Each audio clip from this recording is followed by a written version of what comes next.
Jaya Radha Madhava Kunja Bihari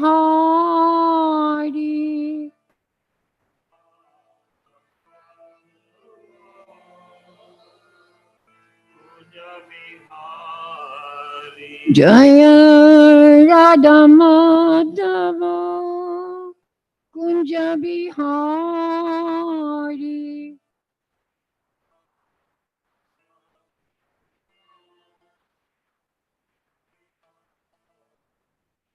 Jaya Gopi Janavalama Girvardhari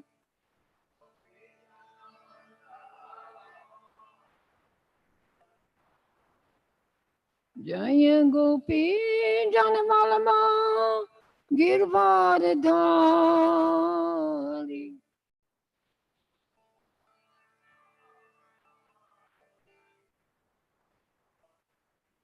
Yashodanandana Braja Janaranjana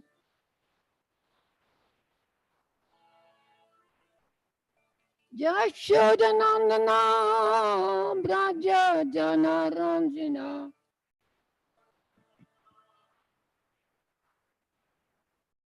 Yamuna Tira Vanachari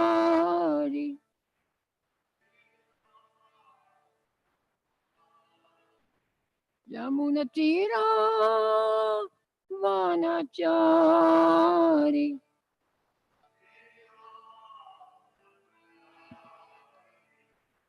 Jaya Radha Madhava Kunja Bihari Bolo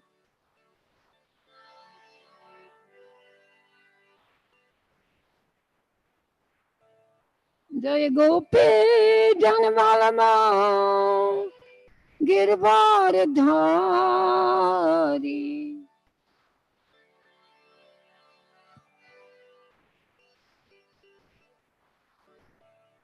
Yashodanandana Brajajana Ranjana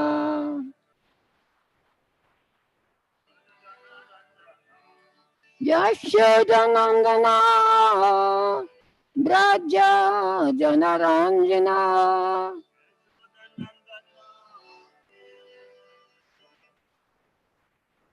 Yamuna Tira Vanachari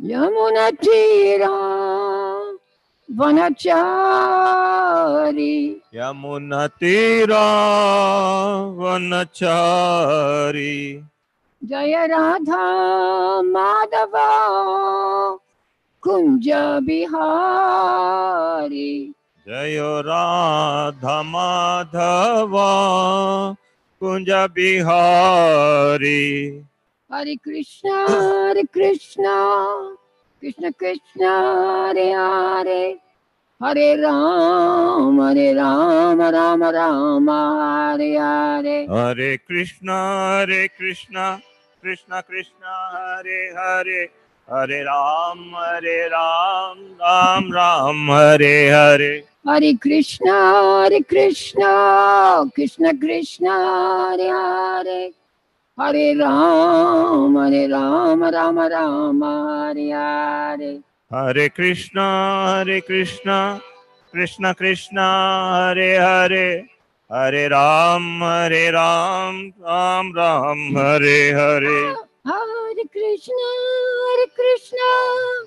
Krishna Krishna Hare Hare Hare Ram Ram Rama Hare Hare Hare Krishna Krishna Krishna Hare Hare Hare Ram Ram Ram Hare Hare Jaya Prabhupada Jaya Prabhupada Jaya Prabhupada Jaya Prabhupada Jaya Prabhupada Jaya Prabhupada Prabhupada Jaya Prabhupada Jaya Prabhupada Jaya Prabhupada, Prabhupada, Jai Prabhupada. Jaya Prabhupada, Jaya Prabhupada, Prabhupada, Jaya Prabhupada. Gurudev, Gurudev, Gurudev, Jaya Jaya, Gurudev. Jaya Jaya Prabhupada, Gurudev, Gurudev, Gurudev, Jaya Jaya Gurudev. Om Namo Bhagavate Vasudevaya. Om Namo Bhagavate Vasudevaya. Om Namo Bhagavate Vasudevaya. Om Namo Bhagavate Vasudevaya. Om Namo Bhagavate Vasudevaya. Om Namo Bhagavate Vasudevaya. So today we're reading from the Srimad Bhagvatam, the 10th canto, chapter 46. And today, I think we are on verse 14, which has a purport. So if you have the text, please, you can repeat it. Tamagatam samagamya. 14, right? Yeah, 14.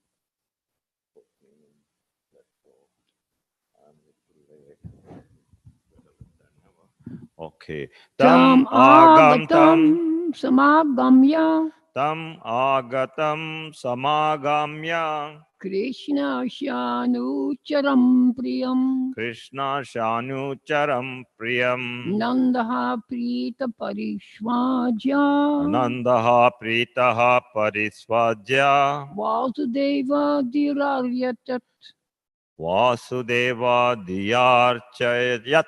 Tam agatam samagamya. Tam agatam samagamya. Krishna shanucharam priyam. Krishnasya anucharam priyam. Nandaha prita parishvaja. Nandaha pritaha parisvajya. Vasudeva diyarchayat. Vasudeva diyarchayat.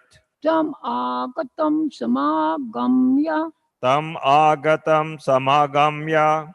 Krishna nanucharam priyam. Krishnasya anucharam priyam. Nandaha prita parishvaja. Nandaha pritaha parisvajya. Vasudeva diyarchayat. Vasudeva diyarchayat. Unto Divya Bhakti Mataji. Hare Krishna, thank you. Lucien Prabhu, would you like to chant the verse? Yes, I would like to chant. Thank you. Gatam samgamya Krishna nucharam priyam Nandaha pritaha parishvaya Vasudeva diyacharayat. Thank you. Usha Mataji? Tam agatam samagamaya Krishnayocharam yancharam priyam Nanda prita parisvajaya Vasudeva dhiyarachaya. Thank you. Is there anyone else who would like to chant the verse this morning? Can I do Mataji? Of course. Please go ahead. Thank you. Tamagatam samagaya Krishna sanucharam priyam Nanda pritam parisvrajya Vishnu Vasudeva dirajayat. Thank you. Is there anyone else? Tamagatam samagamya Krishna yanucharam priyam Nanda prita parishvajya Vasudeva diyachayat. Unto you, Radhika Mataji. Hare Krishna. Yes, Hare Krishna. We'll look at the word for word. Tam, Tam, him, him, Uddhav, Uddhava, agatam, Agatam. arrived. Arrived. Samagamya, Samagamya. approaching. Approaching. Krishnasya, Krishnasya. of Krishna. Of Krishna. Anucharam, Anucharam. the followers. The followers. Priyam, Priyam. dear. Dear. Nandaha, Nandaha. Nanda Maharaj. Nanda Maharaj. Pritaha, Pritaha. happy. Happy. Parishwaja, Parishwajya. embracing. Embracing. Vasudeva Diya, Vasudeva Diya. thinking of Lord Vasudev. Thinking of Lord Vasudev. Archayat, Archayat. worshipped. Worshipped. So, word for word. So this is the Translation. translation. As soon as Uddhava arrived at Nanda Maharaj's home, Nanda came forward to meet him. The coward king embraced him in great happiness and worshipped him as none different from Lord Vasudev. Please repeat. As soon as Uddhava arrived at Nanda Maharaj's home, As soon as Uddhava arrived at Nanda Maharaja's home, Nanda came forward to meet him. Nanda came forward to meet him. The coward king embraced him in great happiness The cowherd king embraced him in great happiness and worshipped him as none different from Lord Vasudev. and worshipped him as non-different from Lord Vasudev. Purport. Uddhava looked just like Nanda's son Krishna and gave pleasure to everyone who saw him. Thus, although Nanda was absorbed in thoughts of separation from Krishna, when he saw Uddhava coming toward his house, he became aware of external events and eagerly went out to embrace his exalted visitor. Om Jnana-timirandasam Jnanandjana Shalakaya Chakshurum Militam Jnana Tasmai Shri Guruve Namaha. So the narrative continues. Yesterday we had many verses, 5 of them I think, which were piled up into one. Yes, so many verses were there yesterday. We looked at 5 verses that described Uddhava's arrival in Braj. He came at night, so just before sunset.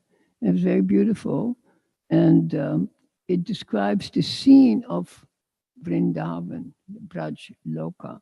So this is very important because there has to be a switch of scenery from Mathura, the city, to the village. So it was describing the different features, the cows frolicking, the bulls running, the calves being there, maybe the dust rays, the sound of singing, etc. So it gives us an opportunity to again switch our mind from Krishna's absence from Brajloka in Mathura and later on Dwarka to Vrindavan. And I've pointed this out before. We see this continually in Jiva Goswami's Gopal Champu. It's very interesting. The book, it has something 1,100 pages, and half of it is divided in Krishna in Vrindavan, and the other that Krishna leaves Vrindavan.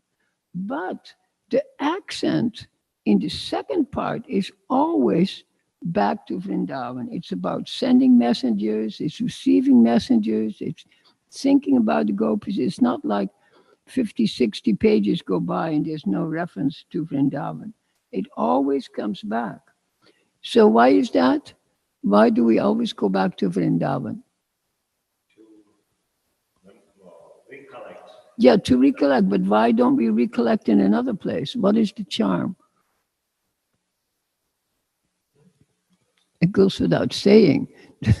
The charm of Krishna's pastimes are inside Vrindavan. Golok. They're Vrindavan pastimes. Yes. Because that is Krishna's actual home. These are his relationships.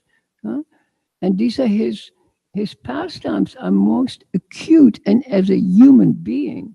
Now, this is, of course, a very important point. I think yesterday we read somewhere or heard somewhere that it says, it was mentioning Shankaracharya, who said Krishna comes in the form of a human being. But we say it all the time. We sometimes fault find Shankaracharya that Krishna came like a human being. But we read it all the time. Hundreds, thousands of times. Krishna comes in the form of a human being with 2 arms, even though He is the Supreme Lord. He is, here we say Vasudev, the son of Vasudev, but it's also referencing Vasudev, the all-pervading Godhead. So here, when Nanda Maharaj sees Uddhav arriving, he identifies himself completely with Narayan. Or it says, he saw him as non-different from Vasudev. And that, of course, is referencing Krishna. So it's very interesting because then you can, 2 or 3 footnotes you can think of. Vasudev meaning the son of Vasudev. Okay, son of, it's what you call the patronymic. When somebody is named after their father, then you elongate the vowel and it becomes a patronymic. You see, this is a patronymic. So his father is Vasudev, the son is called Vasudev. So all these names are related, but it also has a different meaning, because when Nanda sees Uddhav, when he thinks of Vasudev, it's not just that he thinks, oh no, I am not the father of Krishna. Do you understand what I'm saying? That is not what is being referenced here. Like, oh no, I'm just Nanda, I'm the adopted father. His actual father is Vasudev. It's not like this whatsoever. This is not where the story is going. It means it is referencing the Godhead. Because later on, a few verses later, he says, I think these 2 sons are demigods. He says, I think they're devas. So this is where the conversation is going in this chapter. Like, what is the purpose of this chapter? Uddhava visits Vrindavan. Can you think of any purpose? I pointed it out last week also. Maybe I only think that to console the residents of Vrindavan. Console. This is correct, but that is the obvious meaning. That is not the actual meaning. That is there because he's consoling them. But what is the purpose of Uddhav is to teach his audience that Krishna is God. Don't just think this is your son. Almost the minute he says, when Nanda says, does he think of his father and mother? Does he think of us? And then within 2 verses, Uddhav saying, he doesn't have a father and mother. He is the father and mother. Literally within a minute, he's preaching.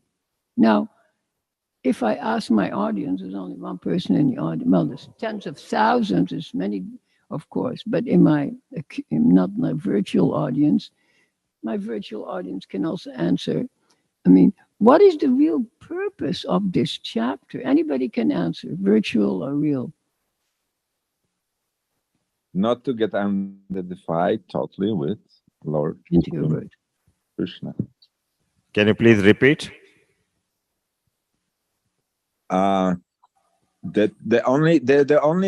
is only one Lord, Supreme Lord Krishna. I mean, we might have some, identify with him in some quantities, but never in qualities, but not in quantities. I mean, okay, good. That's a good answer. Now I have my. Anyone else? Okay. Very short answer, please.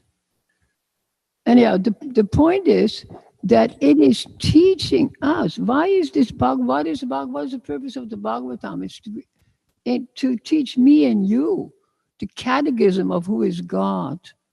That is the whole purpose. Why are we studying this? We're studying this so I can understand who I am in relation to the Godhead. The Gita teaches it in a very direct and acute way, because Krishna is directly speaking.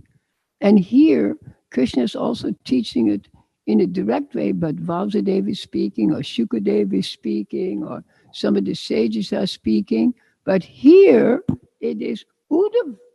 He's speaking himself, and he is as good as Krishna. So why is this point emphasized? That he looks exactly like Krishna. People mistake him for Krishna. And why is he embraced as if he is Vasudev himself. It is, because you have to look at these books from a literary point of view. If you don't look at it from a point of view of literature, you're missing the entire point. It is to teach us who is Krishna, who is he really. He is not just a relative of Nanda Maharaj, because that, of course, is Krishna in his personal form, we can say, as Bhagavan. But we also have to understand the two other phases of Krishna. And this is very much emphasized by Uddhav. He starts preaching like this. This is why when Uddhav comes to visit sometimes and he preaches to the gopis don't appreciate it. They say, why do you preach to us?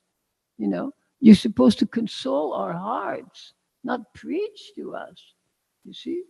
But for the purpose of the Srimad Bhagvatam, this is very, very essential. And we're looking through the different verses through this chapter. I've read it, of course, quite a few times by now, but I want to go to, I'm going to make a reference on page, not on page, a purport of verse 43 is very important. So I'll read the verse first. It says, nothing can be said to exist independent of Lord Achyuta. Nothing heard or seen, nothing in the past, present, or future, nothing moving or unmoving, great or small. He indeed is everything, for he is the Supreme Soul.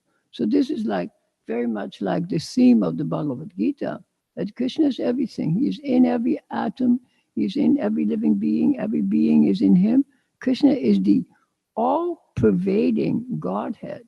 So Uddhava comes to teach this under the guise of speaking to the inhabitants of Vrindavan. But really, these are the teachings meant for us, to educate us, the audience.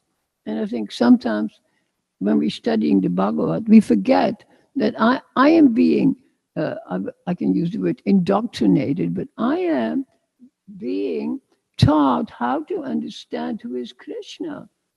So it's very important. So this is what the purport says.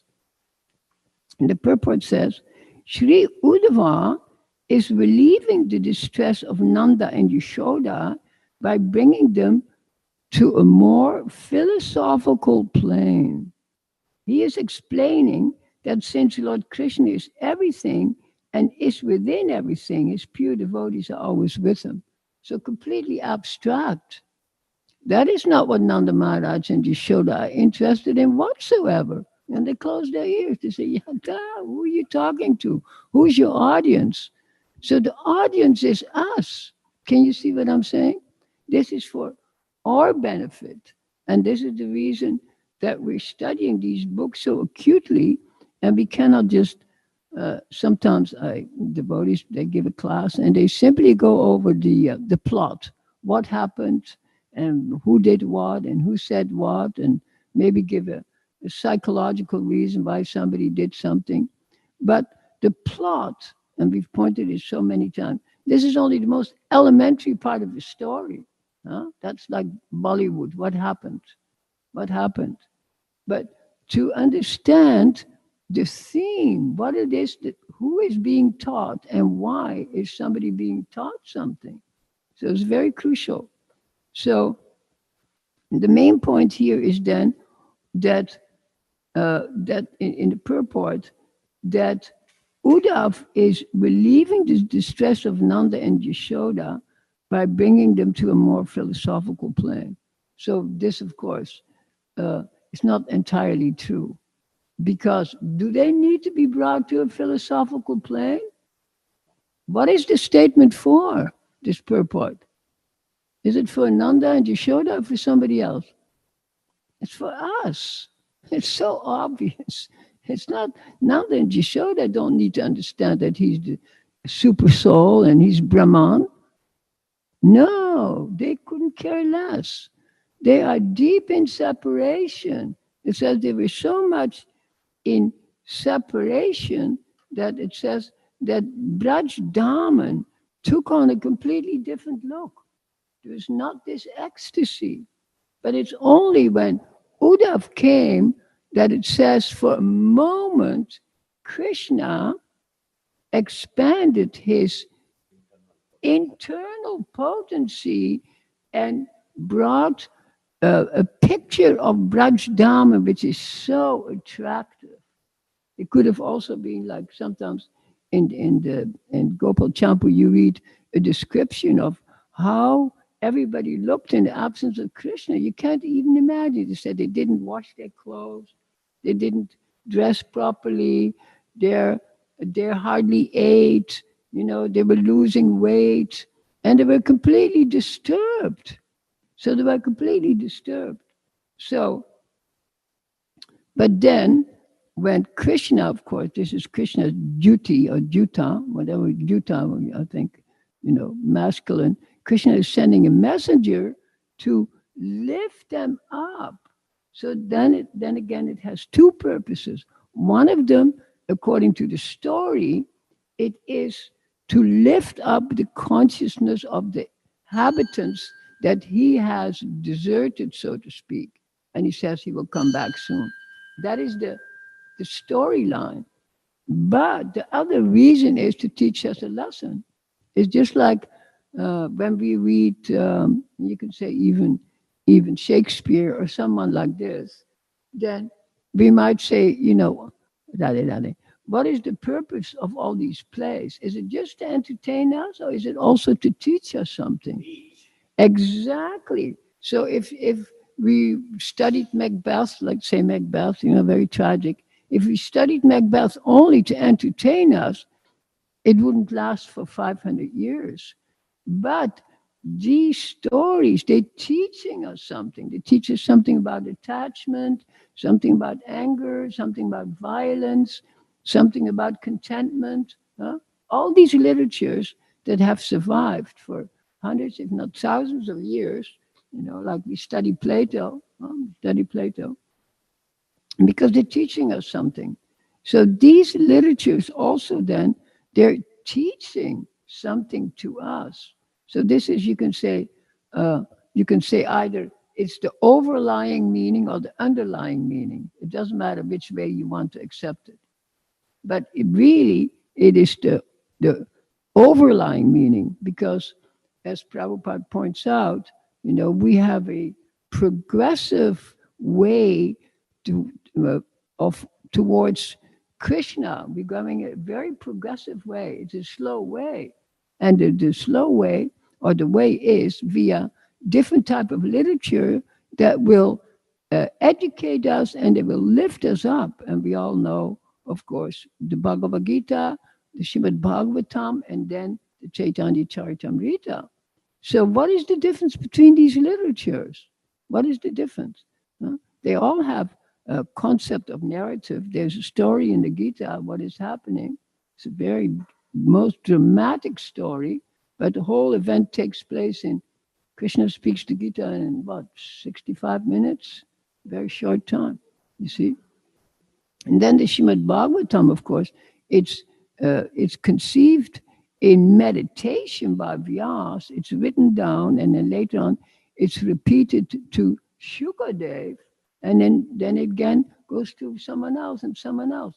It's a story within a story within a story within a story, and each layer has a certain purpose. If it didn't have a purpose, why would we have all these layers? It has a purpose, and of course, then we can also look at the word purpose and a purport. There's a purport, so we can get closer and closer to the truth. So the Gita is very, I shouldn't say it's abrupt or straightforward, but the point is that Arjuna doesn't want to fight. Krishna preaches to him for a few minutes, and he picks up his weapons and he says, okay, I listen to you and I do what you're telling me. It's very simple. And can you imagine this book? This is the third most popular religious book in the world, is the Gita. There's the Bible, the Bible. Bible is by far. Then the Tao teaching, the teachings of the Tao, Chinese, most translated scripture, and then the Bhagavad Gita. It's a third, you see. So, and just like we might not be interested whatsoever in, let's say, in the Bible or in the Tao, but the very fact that those scriptures, those shastras, have lasted for so long, and their popularity, it gives the evidence that they are most meaningful. And we don't read these scriptures just to be entertained by a story, because the story is elementary, whatever it is. But it is the deep underlying philosophy that we adhere to, the philosophy of the Bhagavad Gita. I mean, often we sum it up in a Sarvadharma Parijaya. We talked about that the other day. Krishna says, give up all these things I taught you, forget it, just surrender to me. And Arjuna says, yes, that's exactly what I do. And if you remember, I made a little joke at that time. I said that was verse, 66 or so, right at the end. So we don't have to study the Gita whatsoever. We just have 5 or 6 verses to study, and that's good. We become like Arjuna, say, I accept everything you told me. I forget everything. I surrender to you. Remember, I made that joke? Only 6 verses of the Gita. Great. The Gita as it will be. We have Bhagavad Gita as it is. There's also a book called Bhagavad Gita as it was. And then there is Bhagavad Gita as it will be. You see? But as it is, Yatharup, that is our platform. And that is the platform from which we can understand the Gita, because it has been given not just as a narrative, but as with so much brilliant purports that we can understand why we should follow Krishna. Like, how is it that so many people in the West became, took to what you call Hinduism in a sense? Isn't that astonishing? Millions and millions and millions of people. That is because the message is activating our heart, and especially the concept of God, not just as a charioteer of Arjuna. We love that, of course, but particularly as Krishna is the super soul who lives in everyone's heart. Krishna is Brahman personified, and Krishna is Bhagavan personified. So now Bhagavan, of course, is not so much emphasized in the Gita because Krishna acts like an ordinary human being, but he gives evidence of himself that he is that. He gives evidence. And then I was just looking, is this my Gita this morning? I don't know the money. Then I was just looking at a verse this morning that I came as I was doing my research, and it was Prabhupada made this reference to chapter 14 of the Gita, I think it is verse 26. So Prabhupada is very much emphasizing the philosophy of the Gita and the same kind of philosophy that Uddhav is trying to teach to Nanda Maharaj and Yashoda, of course, so-called. He's not teaching that to them whatsoever. It's only for us. It's just what you call a upaya. It's a trick, you see? Just like I mentioned this trick many times. You're watching a drama. How many walls are there to the theater, to the drama stage that you're watching? How many walls? 1, 2, 3. Exactly. 3 walls. But the people who are doing the drama pretend there are 4 walls. They pretend there's 4 walls. They're not talking to you. Say, hey, how are you today? Did you pay for your ticket, or did somebody buy it for you? Nobody's talking to the audience.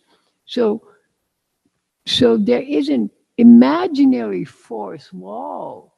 And the people on the stage, the characters, are saying all kinds of things that you can learn, but they're pretending that there is no audience. So it says to really understand the drama, it's called breaking the 4th wall. It's called breaking the 4th wall. It's a term. in literary criticism. So you really understood what is happening because you're also entering into that play. You become part of the, you can say you're one of the players. And the whole drama is being executed with you yourself also as a player. So the whole point of the scriptures are, I've used this term so many times, but it's like we have to break the fourth wall to enter into Krishna's pastime. It seems like everything is remote, but how can I enter into Krishna's pastime? I cannot just read the 10th canto. Prabhupada criticizes those who read the 10th canto, and especially the Ras Lila, and who read it for just their personal gratification.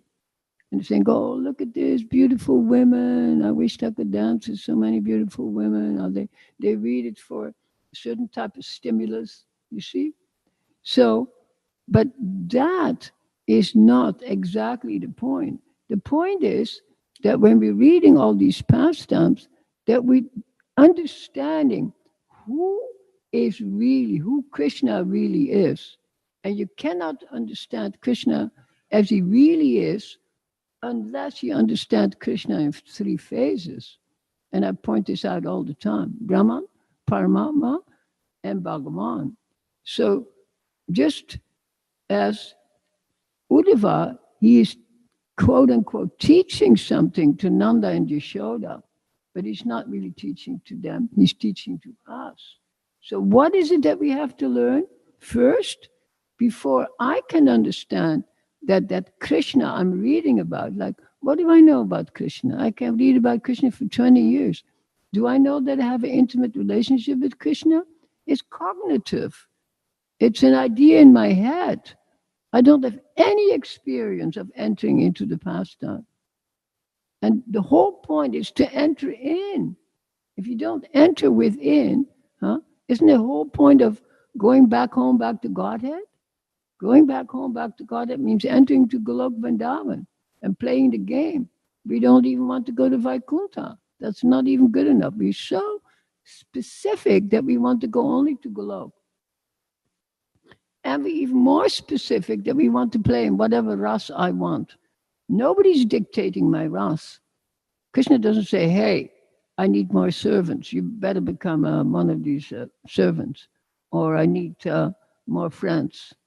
Or I need more enemies. No, Krishna is not dictating. It comes from your own self.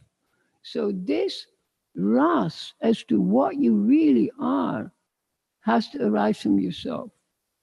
So how can I find out who I really am? What is my ras? What is my siddha swarup? What is my swarup? You see? So then we have to understand what is Krishna? Krishna, he is Krishna Rasavai. Krishna himself is ras.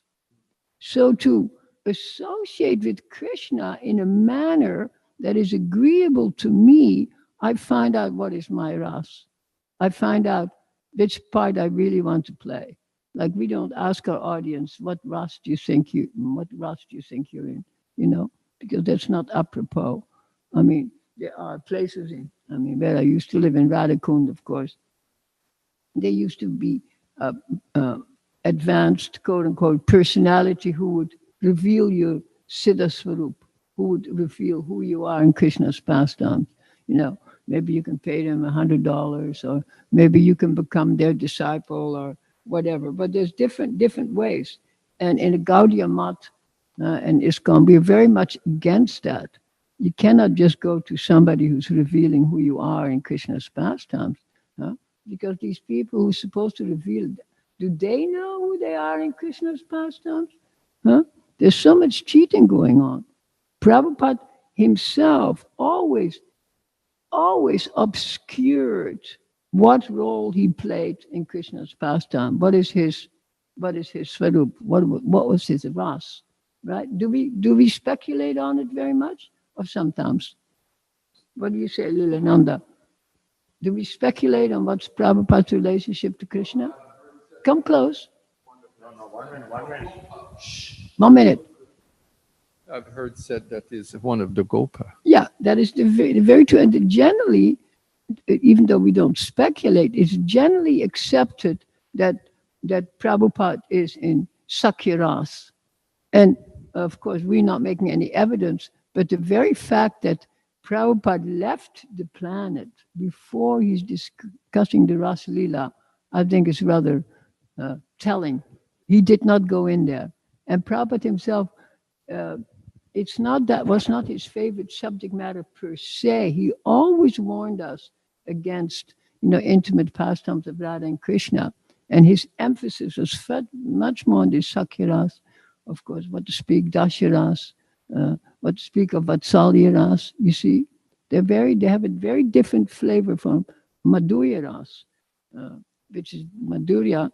Generally in English, it's called the erotic Ras. And sometimes, believe it or not, when scholars are talking about it, they say the sexual Ras, they call it sexual. They don't even call it erotic, you see. So, because they're dealing with different types of psychology. So for us then, Uddhav is, what time is it, by the way? Oh, yeah, no, that's good. So for us, Uddhav is giving us a lesson as to who is this Krishna. And this is well after the Ras Lila, you see. And this is also very crucial for us to understand. And I've mentioned these things many times. We have Bhagavad Gita and we have Uddhava Gita. Uddhava Gita is very famous. I actually have a couple of copies at home, not written by Hare Krishna devotees per se, but very famous is the Uddhava Gita. Because the Uddhava Gita teaches you your relationship with the Supreme, more or less in terms of, you can say more or less Paramatma and Brahman. Not so much emphasis on playing with Krishna. And that is Uddhav who is speaking here. So you can see that everything is in character. This is moving towards the Uddhava Gita. I was looking at it again this morning. In Uddhava Gita, Krishna gives the idea of the 24 teachers. Do you remember the 24 teachers in Uddhava Gita? Do you know Uddhava Gita? It's incredible. 24 teachers, a bee and a worm and a bird and a prostitute and a girl and a this and a that. And this is not about Krishna's pastime. This is about Paramatma aligning with the Atma aligning with Paramatma. It's very much about what you call Dvau Suparnau, two birds. Two birds sitting in the same tree. And this, of course, Upanishads, sitting in the same tree and meeting. And then, sometimes they say they're merging, but we don't need to use the term merging. We say they recognize each other. Like I might recognize, I think, who is this person? I look in somebody's eye, I can recognize right away if they're thieves, if they're friendly, if they're insecure. You see, just like we do palm reading, if we can look at the palm, we can tell so much about the hand. We can tell so much about a person's body, who they are, and what to speak of when they look at us. Because we say in the right eye, there's Paramatma sitting there. So when you recognize the Paramatma in the eye of another, it's generally if you yourself are exhibiting your Paramatma. I talk to so many people every day in the plaza. I say hello. I say all kinds of things. And they all laugh and they say, oh, you made my day. I only talked to him for 10, 20 seconds. You see, they say, oh, you made my day. Why? Because we recognize the other with a capital O. We recognize the other. And the other is not different from me. We're all part and parcel of the Supreme Lord. You see, in quality the same, in quantity different. So we recognize the dog, the bird, the crow. Well, even when I come to the temple, the crows are already crying when they see me. They're already crying for food. And I say, wait, I got to give the talk first, and then I'll go to the kitchen. I'll grab your prasadam. Everybody thinks I eat it, but actually, my birds eat it. You see what I mean? Isn't that beautiful? So that yeah, they're already so human. You see, so No, we say that no, by eating prasadam, next birth will be definitely a human birth. yeah, they take a human birth. So every day, doves, pigeons, little sparrows, and human beings, people at the coffee place, we bring the prasad and garlands. Sometimes I don't bring. They say, "Where's my prasad?" They insist. You see, and you bring them a couple of sweets from the kitchen that we steal every day, and they're so happy. And the simplicity. So touch is very important. We're touching, and in this verse, Nanda Maharaj is touching Uddhava. He is embracing him and he's seeing him as non-different from Vasudeva. Now, isn't that beautiful? So the lesson is for us. The story is there, but for us it is like looking in a mirror. Huh? There's nothing in the mirror. There's no substance to a reflection. That's the joke. You say, who's this? You say, that's me. I said, oh, really? And when I scattered the mirror, what happened to you? Did you scatter? No. So the effect is one thing, the cause is the other. But we don't reject the fact, you see, or the effect. We don't reject it. And a few verses later, it says something about Krishna and Balaram. And it says something like Balaram is the Pradhan, if you can believe it. I never heard that. That said, Balaram is the Pradhan.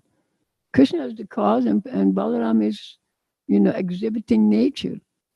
He plays that role. So very complex philosophy in a way. But when we have teachers, like, of course, Prabhupada has presented us with the Bhagavatam, when we have teachers such as Uddhava, then we can proceed and we can understand who is Krishna and who am I in relationship to Sri Krishna. And that is the point. And most of all, who are we in relationship to each other? Because if I think I just have a relationship with the murti on the altar, I have not understood anything. But I can't even recognize you or you see? So is it time? So thank you very much. So Om Tat Sat. I didn't have a chance to read what I wanted to read, but tomorrow I have another. I give the class again tomorrow. So we will continue with the Katha, Om Tat Sat. May we all be enamored by that. Radhe Radhe. Radhe Radhe. It's interesting to see how Uddhava will be preaching the inhabitants in a what is only Atma and Paramatma you are saying. Yes. Not as a Bhagavan. Exactly. Realization. Because Bhagavan, they already know, but they don't call Bhagavan Bhagavan. But that's a beta. This is their son, They don't think of their son as Bhagavan either. We, from our catechism point of view, call that Bhagavan when he plays Bhaga with all opulences, you see. But then again, it's an abstract term. Very interesting. So every day when we hear Srimad Bhagvatam, we can come closer to the secret, to the Rahasya. At the end of the Gita, Krishna said this is secret knowledge. And it is. If you think it's available by reading the book, it's not. Unless it enters the heart, the seed, unless the seed is planted, it will not germinate. Yes. Thank you, all of you, and open to the Zoom land. Yes.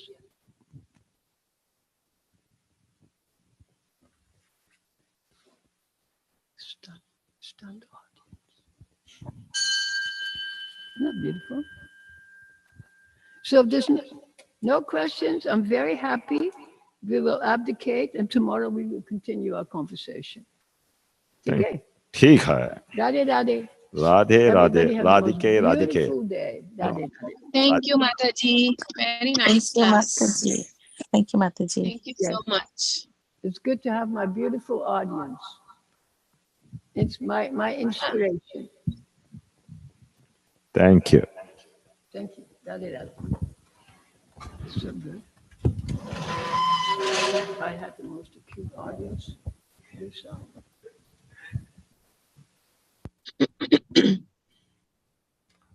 Oh, my little bird is here. Bug. We'll send it out. At least it will get some food. I have a bug here. Give me a minute. I'll go out and leave it so that it will survive outside rather than inside here.